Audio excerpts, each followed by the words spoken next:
স্বৈরাচারের যে সাথীগুলা তাদেরকেও মারা উচিত, কারণ তারা আমাদেরকে কত কষ্ট দিয়েছে, আমাদেরকে কষ্ট দিয়েছে, তারপর আমাদেরকে আঘাত করেছে।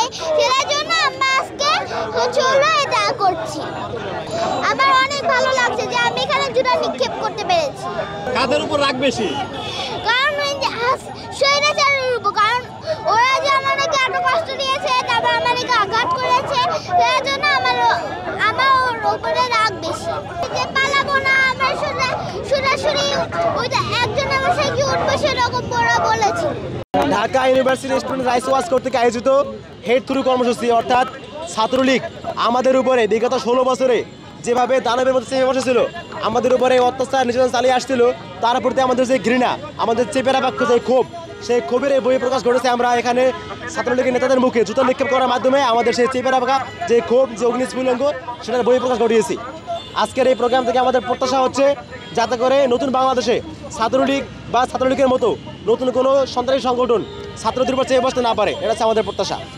আমি স্পেসিফিক কোনো দলের নাম বলবো না, তবে যদি যে বা যারাই হোক না কেন ছাত্রলীগের ভূমিকা অবতীর্ণ হয়, তাহলে তাদেরকে ঠেকানোর জন্য শিক্ষার্থীরা ঠিক সেই ভূমিকা অবতীর্ণ হবে যেই ভূমিকা অবতীর্ণ হয়েছিল আমাদের ঢাকা ভার্সিটি থেকে ছাত্রলীগ আনার সময়।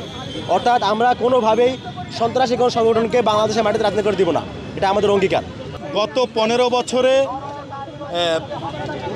ছাত্রলীগ যেভাবে সাধারণ শিক্ষার্থীদের বিভিন্ন কর্মসূচিতে তারা হামলা করেছে, তারা সাধারণ শিক্ষার্থীদেরকে যেভাবে হাতুড়ি পেটা করেছে এবং দমন পীড়ন থেকে শুরু করে বিভিন্ন ক্যাম্পাসে তারা যেভাবে গেস্ট রুম, গণরুমের মতো কালচারকে স্টাবলিশ করেছে, স্বাভাবিকভাবেই সাধারণ শিক্ষার্থী থেকে শুরু করে সকল মহলে ছাত্রলীগের উপরে এক ধরনের ক্ষোভের যে সঞ্চার, সেটি কিন্তু পুঞ্জীভূত হয়েছে।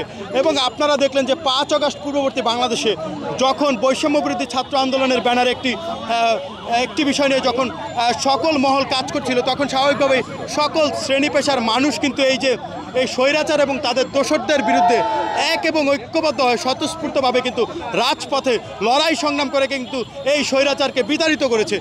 সুতরাং এই 5 আগস্ট পরবর্তী বাংলাদেশে স্বৈরাচার এবং তাদের দোসরদের যেন কোনো প্রকার অভ্যুত্থান না ঘটে, কিংবা তারা বিভিন্নভাবে যে ঘাপটি মেরে তারা বিভিন্ন জায়গায় বসে আছেন, এই যে গর্ত থেকে তারা বিভিন্ন হুঙ্কার দিচ্ছেন, সেটিকে এই যে সাধারণ শিক্ষার্থী থেকে শুরু করে সকল রাজনৈতিক কর্মীরা কিন্তু এইটিকে বৃদ্ধাঙ্গুলি দেখিয়ে যাচ্ছেন এখন পর্যন্ত।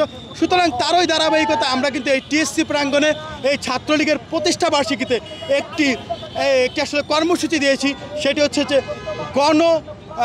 গণ যে ঘৃণা কর্মসূচি, অর্থাৎ ছাত্রলীগকে যে সাধারণ মানুষ থেকে শুরু করে সকল মন ঘৃণাভরে প্রত্যাখ্যান করেছেন, সেটি কিন্তু আজকে এটি স্বতঃস্ফূর্তভাবে প্রমাণ হয়েছে। মানুষ ঝাড়ু নিক্ষেপ, জুতা নিক্ষেপ সহ থুতু নিক্ষেপের মাধ্যমে তাদেরকে ঘৃণাভরে প্রত্যাখ্যান করেছেন এবং এই যে ঘৃণার বহিঃপ্রকাশের মাধ্যমে তারা বুঝিয়েছেন যে বিগত দিনের যে পুঞ্জীবিত ক্ষোভ, সেই ক্ষোভের বহিঃপ্রকাশ আসলে তারা এই কর্মসূচির মাধ্যমে ঘটাচ্ছেন। এবং আমাদের যে অভিনব কর্মসূচি, সেই কর্মসূচির ধারা কিন্তু ভবিষ্যতেও অব্যাহত থাকবে। আমরা ভবিষ্যৎ প্রজন্মকে আসলে জানিয়ে যেতে চাই এই যে ছাত্রলীগ নামের একটি জঙ্গি সংগঠন, একটি সন্ত্রাসী সংগঠন, তারা কতটা ভয়াবহ ছিল, তারা সাধারণ শিক্ষার্থীদের উপরে কতটা দমন পীড়ন চালিয়েছে, গেস্টরুম, গণরুমের মতো কালচারকে তারা একটি ক্যাম্পাসে কীভাবে এস্টাবলিশ করেছে, তারা কিভাবে সাধারণ শিক্ষার্থীদের যেই ন্যায্য অধিকারকে তারা কিভাবে বানচাল করেছে, এগুলো আসলে ভবিষ্যৎ প্রজন্মের জানা দরকার।